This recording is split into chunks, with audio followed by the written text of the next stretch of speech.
Welcome to Crochet for Kids Lesson 1. In this lesson, we'll learn how to make the slip knot, which is the knot that attaches the yarn to the hook. For this, you'll need yarn and your crochet hook. To start out, we're going to grab the end of the yarn and swoop it down and around to make a little loop. So we're going to loop it back over itself to make a loop just like this.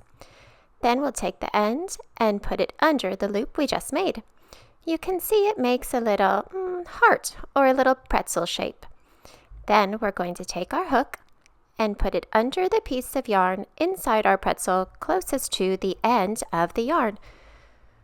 Then we'll hold onto the two sides of the yarn that are not in the pretzel, so the short end and the long end, and using your hook, you just pull that yarn straight up, and now you have made a slip knot. That little heart shape, pretzel shape, has turned into a slip knot since we tightened it up. And if you pull on the short end of the yarn, it'll tighten your knot and bring it up closer to your hook. And if you pull on the longer side, it'll loosen the yarn. When you're ready to crochet, you'll want to pull that shorter end to snug that little slip knot up close to your hook. Not too tight, but just so it's just about touching your hook. And then you're all ready to crochet. Let's do that one more time, a little slower. So let's remove our knot. If you ever want to remove your knot, we'll simply take your hook out and tug on both the sides of the yarn, and your knot will disappear. Just like that. So let's try that again. So we're going to take the end of our yarn and swoop it down and up to make a little loop, just like this. And then we're going to take that end and bring it under the little loop we just made.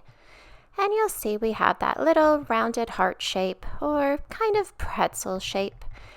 And we'll take our hook and put it under the little piece of yarn inside the pretzel that's closest to the end of the yarn.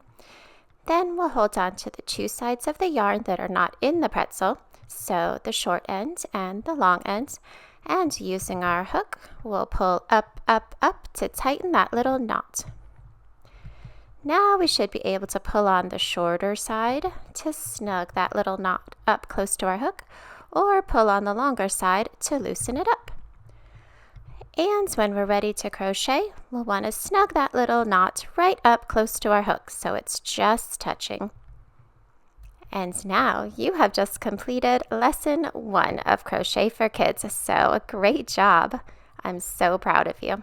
Now just snug that little knot up close to your hook, and we're ready to crochet, and you're ready to move on to lesson 2. I'll see you there.